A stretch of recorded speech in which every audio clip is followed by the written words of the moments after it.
जय महावीर मित्रों। दोस्तों, बहुत बहुत स्वागत है आपके अपने चैनल में। मित्रों, आज का अंक ज्योतिष का अंक होने वाला है, क्योंकि हमारे दर्शक के प्रश्न इस अंक में लिए जाएंगे। और आज के इस अंक के हमारे भाग्यशाली दर्शक हैं अमित मिश्रा जी।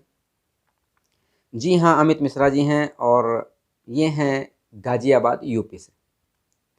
और अमित जी ने प्रश्न किया हुआ है अपने करियर के बारे में, जॉब के बारे में, कि उन्हें सर्विस करना चाहिए या बिजनेस के क्षेत्र में जाना चाहिए, उन्हें कौन सा स्टोन पहनना चाहिए, या जो भी रेमेडी हैं, जो भी उपाय हैं, ये उनको बताया जाए उनकी कुंडली का विश्लेषण करके। तो सबसे पहले अमित जी आपको बताना चाहेंगे कि यदि आपने जो डेट ऑफ बर्थ हमें उपलब्ध कराई है वो 100% सही है, उसमें कहीं कोई त्रुटि नहीं है, तो जो भी विश्लेषण होगा वो 100% सही होगा। हमारे सभी मित्रों से अनुरोध रहता है कि जब भी ज्योतिष संबंधी प्रश्न के लिए जब भी डेट ऑफ बर्थ आप भेजा करें तो उसके साथ साथ अपना नाम, अपना कंप्लीट डेट ऑफ बर्थ, समय, स्थान, ये सब एकदम 100% सही होना चाहिए। जब ये मित्रों सही नहीं होता है तो सारी जितनी भी कुंडली की विश्लेषण किया जाता है, जितनी भी कुंडली की एनालाइज होती है, वो विफल हो जाती है। मतलब उसका जो सब कुछ गुणा पे आधारित होता है मित्रों, सब कुछ गणित होता है, मैथ होता है, क्योंकि ज्योतिष भी एक संपूर्ण विज्ञान है। एक एक चीज़ का वहाँ विश्लेषण करना होता है, तो सब कुछ शुरुआत होता है आपके डेट ऑफ बर्थ से। आपका डेट ऑफ बर्थ, समय, स्थान अगर सही नहीं है तो सारी जो मेहनत होती है वो विफल हो जाती है। और दूसरा, आप लोग नाम जरूर डाला करिए विश्लेषण करवाने के लिए। आप जब भी कभी प्रश्न करते हैं तो उसमें नाम डालना भूल जाते हैं, स्थान डालना भूल जाते हैं, ये सब मत किया करिए। तो अमित जी आपको बताना चाहेंगे कि डेट ऑफ बर्थ अगर आपकी सही उपलब्ध है, जो आपने उपलब्ध कराई है सही 100%, तो जो विश्लेषण हुआ है, बताना ये चाहेंगे कि विश्लेषण काफ़ी अच्छा नहीं हुआ है।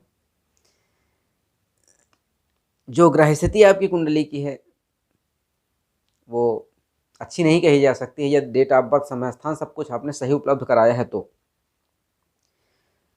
आपकी कुंडली में अमित जी पितृदोष, मतलब हाईटेक अवस्था में है, काफ़ी बड़ी अवस्था में है, और आप लगातार परेशान भी चल रहे होंगे। आज से नहीं, काफ़ी दिनों से, काफ़ी पहले से आप बहुत परेशान चल रहे होंगे। आपकी कुंडली में पितृदोष बनी रहा है, आपका मन भी बिल्कुल शांत नहीं रहता है, तरह तरह के बुरे ख्याल आएंगे, आपको निगेटिव ख्याल बहुत सारे आएंगे।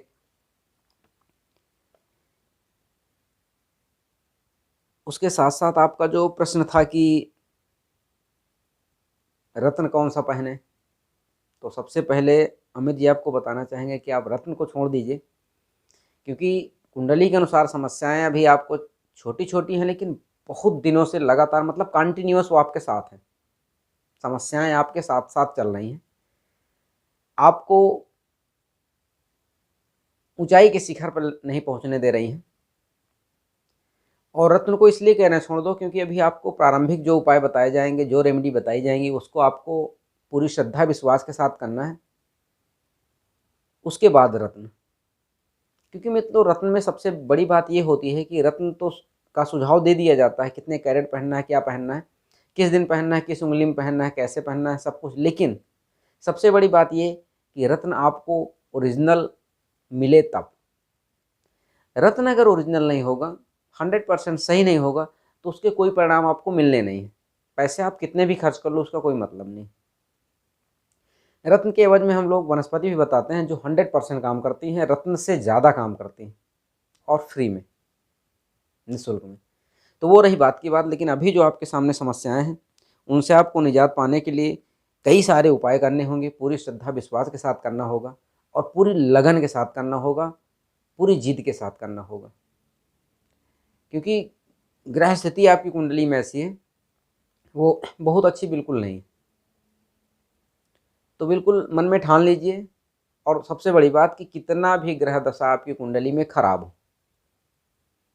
कभी किसी भी हमारे दर्शक को डरना नहीं है। कोई भी बता दे ये हो जाएगा, वो हो जाएगा, बिल्कुल नहीं डरना है। हो जाएगा, ठीक है, जान लिया। हमें बुखार है, हम ये जान गए हैं, बुखार को ठीक कैसे करना है ये भी हमें खोजना है।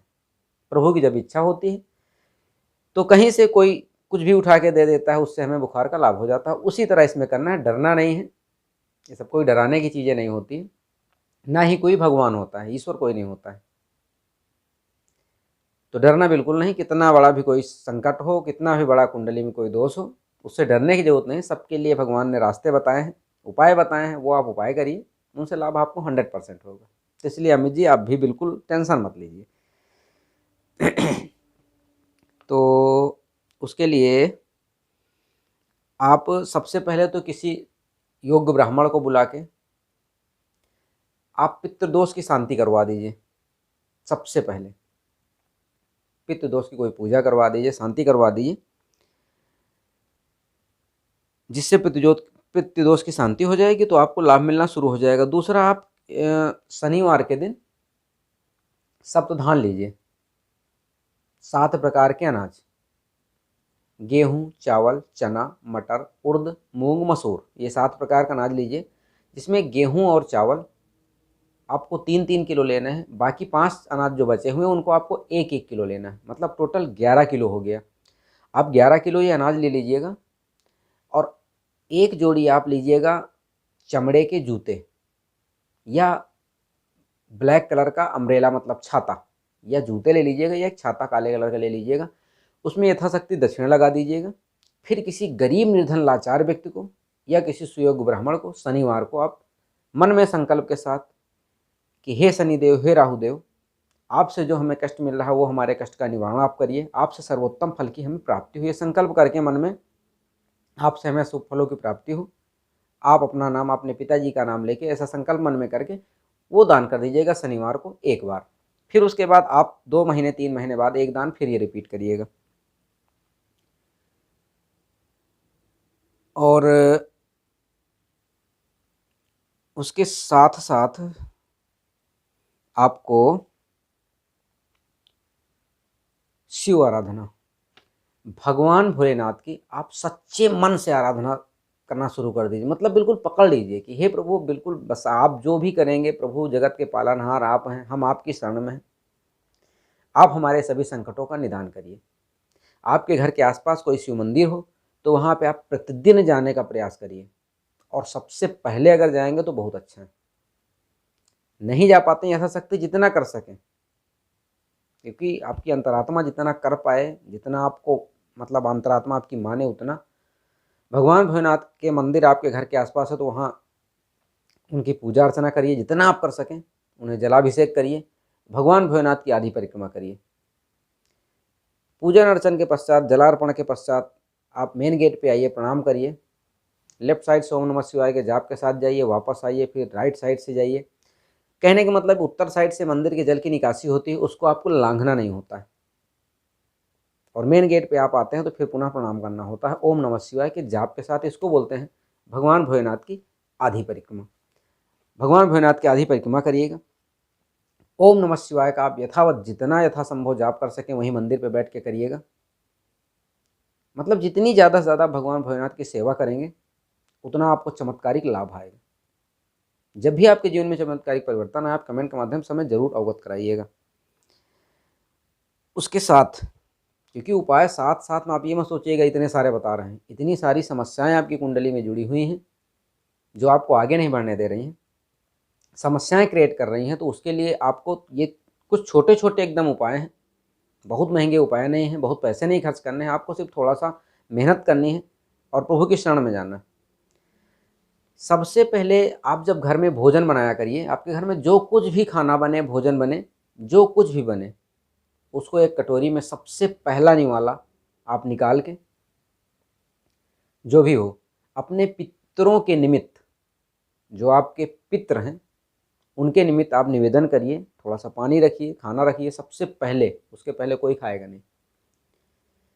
उसको निकाल के रख के उनको निवेदन करिए कि हे पितृदेव, जो हमसे भूल चूक हुई हो, जो हमसे जाने अनजाने में गलतियां हैं, उसको क्षमा करिए। ये आप प्रसाद ग्रहण करिए, ये भोग आप ग्रहण करिए।